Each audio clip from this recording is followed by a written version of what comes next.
you're not ugly, but the way that you speak to yourself is ugly. The way that you handle and treat yourself on a daily basis, like you were some kind of fucking monster, that is ugly, but that is going to change. Let me tell you something. There was never anything wrong with you. I know that sometimes in society, when we look at the beauty standards and how everyone is starting to literally look alike, like it's getting a little bit creepy, you might think, okay, this is maybe the way to go, because look at everyone and look how their cheeks are and their jawline and their nose, and no, stop it. And oh, it's summer, I have to have a summer body. You have a summer body. Girl, you have a summer body. You know what that is? It's your body during the summer. You have a winter body, you have an autumn body.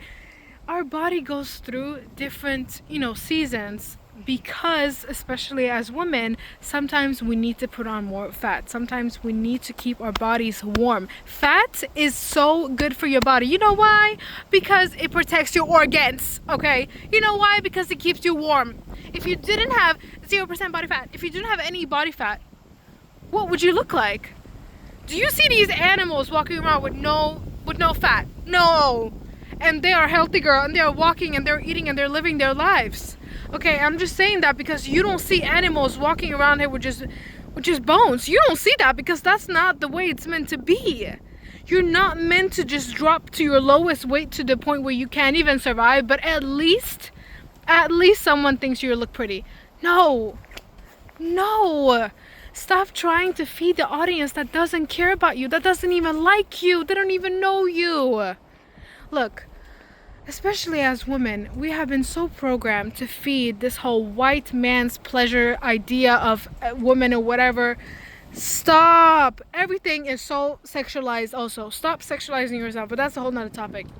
I feel like when you look into media, when you look into fashion, sometimes you're confused as to, is this even authentic, or is this trying to replicate something that used to be so beautiful, whatever, or, which is nothing wrong with that, or is it just trying to feed another way of society's beauty standards? Is this even fashion, or are we just dressing up to be called hot or sexy or pretty? Because when you dress as your authentic self, I'm not saying that you won't be called hot, pretty, or sexy, but the thing is, a lot of people don't like when you are dressing up as your authentic self unless you are deemed as societally pretty. Why? Because when you dress like yourself, let's say that you have a little Pokemon bag or whatever, when you dress up like yourself and you're not deemed societally pretty, then you're automatically the weird kid, right? Then you're weird, you know what the fuck is going on with you, da da da.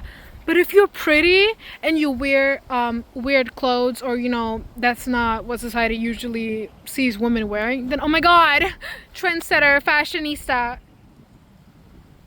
Yeah, girl, that's the word that we're dealing with. That's the world that we're seeing right now. So my advice is, okay, to those people and to this chatter, we are so used to performing. I even saw a comment saying self-care has become performative, and I was like, oh shit, because they ate that up. I mean, they really did.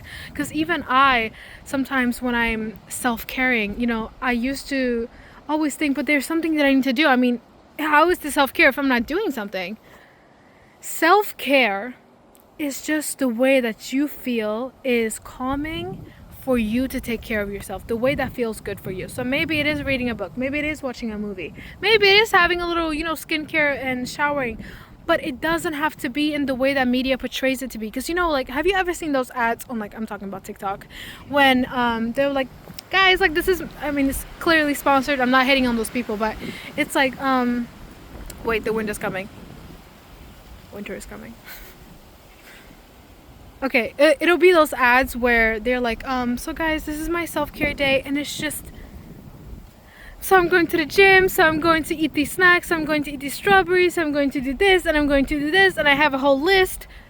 And I'm not saying that cannot be your self-care day, because I do feel like maybe one time, maybe that is your self-care day. Maybe when you feel like it, that's your self-care day, going to the gym or working out, because it does feel good. It does. I'm not saying it doesn't. But what I'm saying is we've been programmed to think that is the only way to do self-care, because if we don't do something, then we're not being productive, and we're not being productive, then the whole world's gonna come down on us. Oh my god, we have to constantly be doing something. You cannot just sit and do nothing. You can't just sit and mindlessly watch something because you feel like you're just exhausted, because that would be lazy of you. Oh, it would not be lazy of you. Okay, you take care of yourself the way that you want to take care of yourself. So if you want to go to the movies as your self-care day, that's your self-care day. If you want to go to the gym and work out, eat those strawberries dipped in chocolate, okay, I support you, I really do. But what I'm saying is, when you are trying to take a day off for yourself, don't immediately think about what people are doing. Just ask yourself, what do you want to do? Okay, that's all that I have to say. Last message. Like I said, you are divine. Girl, you are sculpted by the divine. You are so beautiful. Your body is beautiful from head to fucking toe. Every single inch of you is beautiful. And now there's some person walking by. Oh my god. Girl, you have been sculpted by the divine from head to fucking toe. You are a beautiful, divine being. Treat your body with such care and gentleness. Be gentle with yourself. Hug yourself. Give yourself a little peck, a little kiss. Do it. Why are you so ashamed? Who are you embarrassed of? It better not be yourself. You better not be embarrassed of yourself. Okay, I understand sometimes we feel ashamed, we feel like it's embarrassing, whatever, but this is your body, this is your temple. Take care of yourself. Be there for yourself. You have one life, you have one body. Your soul chose this body, that's my belief. Your soul chose this body because it knew it was the perfect vessel for you to live through this life. So when you go around hating on it, it's not going to make it any better. It's not going to make it any different, okay? When you love on it, when you take care of it, not because of some validation, but because you want to feel good, that's when it starts to prove. That's when things start to really change for you. But it does start with you acknowledging also that, hey, maybe I haven't been so nice to myself. Maybe I should give myself a little break today. Maybe I should give myself a little hug. Say a couple of affirmations. Look at myself in the mirror and say that I love myself. Because why wouldn't you love yourself? Like, you guys are gonna make me crash out here in public, like, about this topic, because I just feel so strongly about it. Like, just love yourself. Like, I don't know how to... Just love yourself, girl. Because you are worthy of love. You don't need someone to tell you that they love you for you to know that you're loved, but you deserve to hear it, and you will hear it by the right people. But just for your acknowledgement, say it for yourself, so that when it comes from the right people, you will be able to hear it. You will be able to acknowledge it. When the right people say that they love you, you will recognize that tune. Why? Because you already said it to yourself, so you know what real love sounds like. Okay, that was a okay. Thank you. Hallelujah. Okay, I don't want to preach too much. Let me go.